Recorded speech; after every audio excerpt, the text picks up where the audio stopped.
O mundo tem hoje mais de 4,7 bilhões de usuários de internet, sendo que cada usuário médio passa cerca de 6 horas e meia por dia navegando.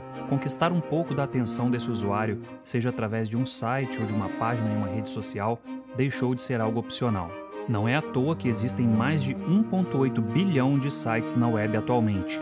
Consequentemente, nunca houve tanta demanda por profissionais capazes de criar e administrar sites. Se você quer aproveitar essa oportunidade, aprendendo a criar e a publicar sites, você está no lugar certo.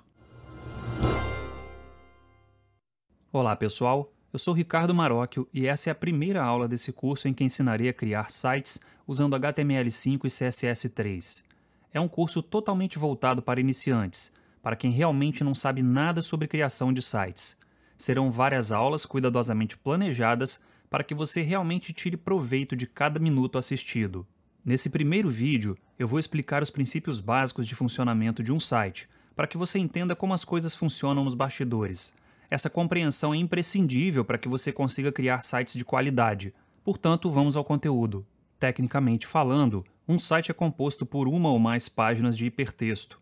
Diferentemente de um texto comum, uma página de hipertexto corresponde a uma página que pode conter textos, imagens e elementos multimídia, de forma combinada para comunicar uma ideia, sendo que o principal diferencial de uma página de hipertexto é que ela pode conter ligações com outras páginas de hipertexto, de forma que o leitor passa a ter a liberdade de escolher vários caminhos de visualização do conteúdo em vez da sequência linear típica de um documento comum. Essas ligações com outras páginas são chamadas de hiperlinks. Nos bastidores, para que o navegador consiga exibir o conteúdo da forma como você vê em um site, um texto contendo um conjunto de instruções deve indicar ao navegador quais elementos devem ser exibidos e como esses elementos devem ser exibidos. Essas instruções interpretadas pelo navegador são chamadas de códigos, que nada mais são do que textos escritos em um padrão que chamamos de linguagem. Toda página de um site basicamente é uma combinação de códigos escritos em 3 linguagens diferentes: HTML, CSS e JavaScript. HTML é uma sigla para Hypertext Markup Language, traduzindo linguagem de marcação de hipertexto, ou seja, é uma linguagem de marcação. Ela é responsável por definir quais elementos serão exibidos em uma determinada página. CSS é outra sigla que quer dizer Cascading Style Sheets, ou folhas de estilo em cascata. Portanto, é uma linguagem de folhas de estilo, ou uma linguagem de definição de estilos. Ela é responsável por definir como os elementos de conteúdo serão mostrados. É através da linguagem CSS que transmitimos um mesmo conteúdo de forma alegre, de forma mais séria, de forma mais suave, mais chamativa, enfim. As definições de estilos é que te permitem mudar a maneira que um conteúdo é exibido. Diferentemente de HTML e CSS, JavaScript é uma linguagem de programação. Ela pode ter diferentes propósitos em uma página, e pelo fato de ser uma linguagem de programação, requer conhecimentos de lógica de programação. Portanto, nós abordaremos JavaScript em outro curso que em breve estará disponível no canal. Mas não se preocupe, a maioria dos sites não requer uso obrigatório de JavaScript. No final desse vídeo, eu voltarei a falar um pouco mais de JavaScript, só para dizer em que ele pode contribuir para um site. Preciso de explicar algumas coisas antes para que você entenda melhor o papel do código JavaScript. Essa combinação de HTML, CSS e JavaScript forma o código-fonte de uma página web.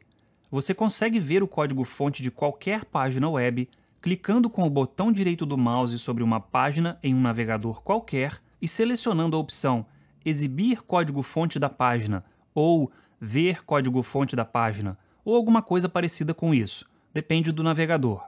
A princípio, esse monte de código que é exibido parece algo meio assustador, mas em poucas aulas você já será capaz de compreender quase tudo o que é mostrado aí. O código-fonte de uma página web geralmente fica distribuído em mais de um arquivo. Na verdade, é uma boa prática separar em arquivos distintos os códigos HTML, CSS e JavaScript. Normalmente, uma página contém apenas um arquivo HTML, mas pode ter mais de um arquivo CSS e mais de um arquivo JavaScript. Os arquivos HTML podem ter a extensão HTM ou HTML, enquanto os arquivos CSS possuem a extensão CSS e os arquivos JavaScript possuem a extensão JS. Quanto ao código CSS, é comum ter um arquivo para estilizar botões outro arquivo para estilizar o layout da página, outro para estilizar os textos, enfim, separar esses códigos CSS em múltiplos arquivos diferentes pode te ajudar a melhorar a organização do código-fonte de um site como um todo. Outra observação importante: as páginas de um mesmo site possuem um mesmo estilo. Geralmente usam as mesmas cores, as mesmas fontes de letra, o mesmo layout, o mesmo estilo de cabeçalho e rodapé, além de outras coisas. Portanto, os arquivos CSS podem ser compartilhados entre as páginas. Assim, se você quiser mudar o tipo de fonte usado em todas as páginas do site, basta ir ao arquivo CSS que contém a formatação de fonte e mudar uma única propriedade, e o site inteiro passará a ser mostrado com a nova fonte. Veja como isso facilita a manutenção de um site. Quanto ao código JavaScript, também é comum que as páginas compartilhem as mesmas funções. É possível ter função para mostrar uma janela com mensagem, para animar um elemento da página, para atualizar apenas uma parte da página, entre outras. Portanto, é comum que uma página esteja vinculada a mais de um arquivo JavaScript, uma vez que cada arquivo pode conter um conjunto de funções para um determinado contexto. Os arquivos que compõem o código-fonte de uma página podem ter origem de duas fontes diferentes. Podem ser arquivos prontos, que simplesmente serão baixados do servidor web que hospeda o site, ou podem ser gerados por um programa especial chamado de aplicação web, que roda no servidor web e que gera o código-fonte da página sempre que ela é solicitada por um usuário. Quando as páginas de um site são totalmente compostas por arquivos prontos, dizemos que o site é estático. Quando as páginas são geradas por uma aplicação web, dizemos que o site é dinâmico. É possível ainda ter sites que possuem páginas estáticas e páginas dinâmicas. Na verdade, isso é bem comum. O código que é gerado dinamicamente por uma aplicação web é aquele relacionado ao conteúdo, ou seja, o código HTML. Os códigos CSS e JavaScript dificilmente são gerados dinamicamente. Uma vez que tenham sido criados, eles permanecem intocados por muito tempo. Se for necessário mudar a aparência do site ou incluir novas funções JavaScript para executar alguma tarefa adicional, por exemplo, os arquivos são modificados por alguém e continuam sendo arquivos prontos no servidor. Eles não serão gerados pela aplicação web. Um site estático tem a característica de não demandar atualizações com muita frequência.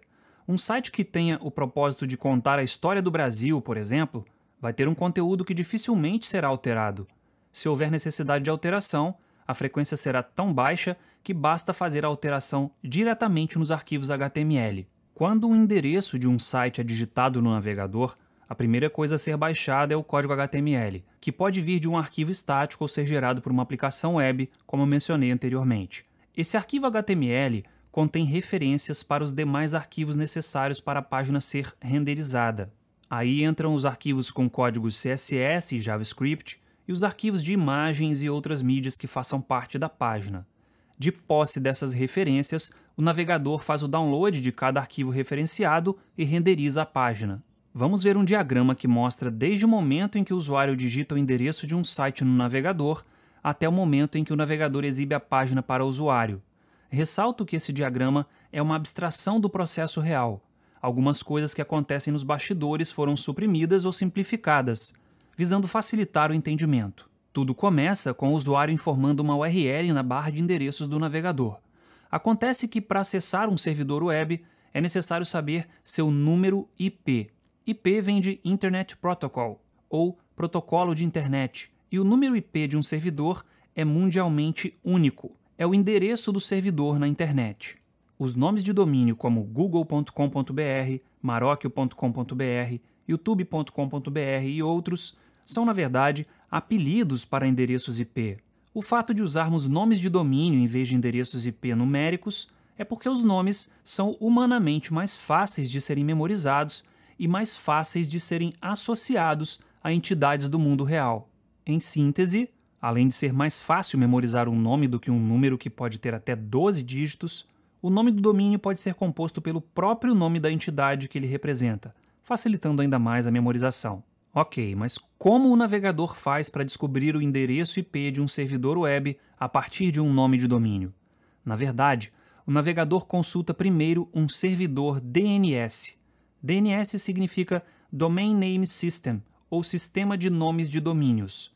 Esse servidor contém uma tabela que mapeia nomes de domínios para endereços IP. Portanto, quando ele recebe um pedido de consulta de um domínio, ele percorre essa tabela e retorna o IP do domínio consultado.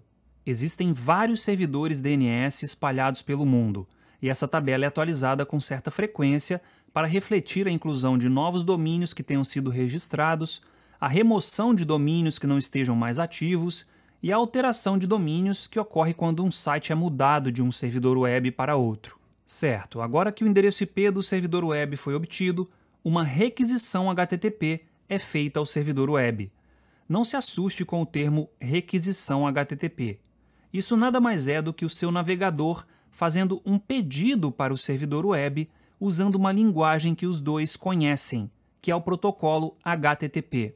A sigla HTTP, que você já deve ter visto no início do endereço de vários sites, quer dizer Hypertext Transfer Protocol, ou Protocolo de Transferência de Hipertexto. Lembra que eu falei que as páginas de um site são hipertextos? Pois é, existe uma forma correta do navegador solicitar uma página de hipertexto a um servidor web. Essa forma é o que chamamos de protocolo, que neste caso é o HTTP. Uma requisição HTTP é composta por vários dados, entre eles o idioma preferencial do usuário, o nome de domínio onde está o recurso solicitado e o nome do recurso que está sendo solicitado. O recurso solicitado pode ser um arquivo HTML, CSS ou JavaScript, ou pode ser um arquivo de uma imagem qualquer, ou pode ser um nome de recurso que será gerado por uma aplicação web. Nesse último caso, se trata de uma página dinâmica. Cada arquivo necessário para a renderização da página gera uma requisição HTTP. Veja que isso tudo acontece em poucos segundos, e quanto menor é o tempo de carregamento de uma página, menos chance ela tem de ser abandonada pelo usuário. Um dos maiores desafios ao se construir um site é o de reduzir o tempo de carregamento das páginas. Ao longo do curso, estudaremos algumas técnicas que vão ajudar nessa questão. Continuando no diagrama, vamos imaginar que o recurso solicitado é uma página dinâmica. Nesse caso, para gerar a página, alguns dados a mais normalmente são necessários, e esses dados costumam ficar armazenados em um banco de dados. Vamos analisar um exemplo real rapidamente. Essas são páginas de 3 vídeos do meu canal aqui no YouTube, cada uma com seu respectivo endereço. Veja que os endereços são bem parecidos. Todos começam com HTTPS, que é uma versão segura do protocolo HTTP. Em seguida vem o nome do domínio, nesse caso www.youtube.com. Depois vem o nome do recurso que estamos acessando, que é a página watch. E por fim, temos uma interrogação seguida de um V igual a determinado valor. Isso que vem depois da interrogação é um parâmetro. Esse parâmetro é o código do vídeo que está sendo exibido. Já vamos falar mais desse código. Veja que o estilo da página é o mesmo para os 3 vídeos. Isso caracteriza bem as páginas geradas dinamicamente. Elas têm um estilo praticamente idêntico, incluindo fonte de letra, cores, layout, botões, etc.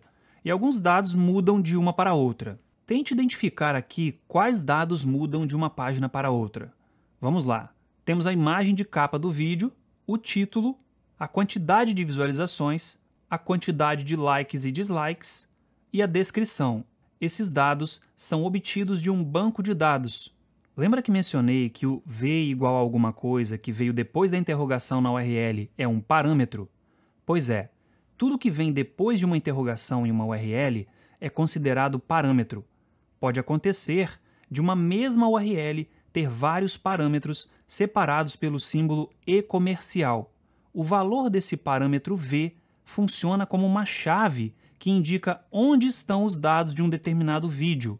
Se você já estudou o banco de dados, já deve ter feito a associação desse parâmetro V com a chave primária de uma tabela que guarda os dados dos vídeos. A aplicação web do YouTube foi programada para usar esse parâmetro e consultar um banco de dados para buscar os dados específicos do vídeo em questão. Em seguida, a aplicação web combinou esses dados com um modelo de página que alguém criou, gerando o conteúdo e enviando de volta ao navegador do usuário através de uma resposta HTTP. Esse modelo de página HTML já contém as referências para arquivos CSS, JavaScript, imagens. Portanto, logo que recebe esse conteúdo, o navegador já faz novas requisições ao servidor para buscar esses arquivos.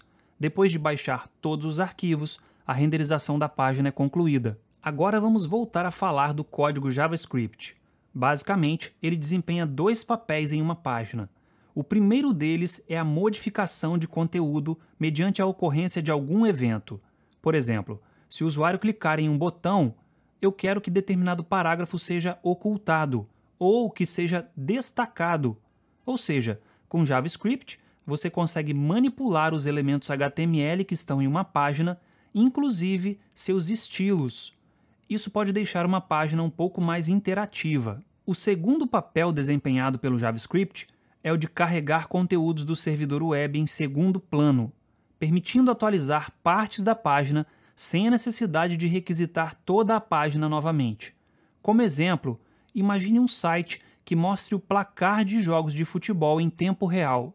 Para que a experiência do usuário seja a melhor possível, é interessante atualizar o placar no máximo a cada 1 segundo.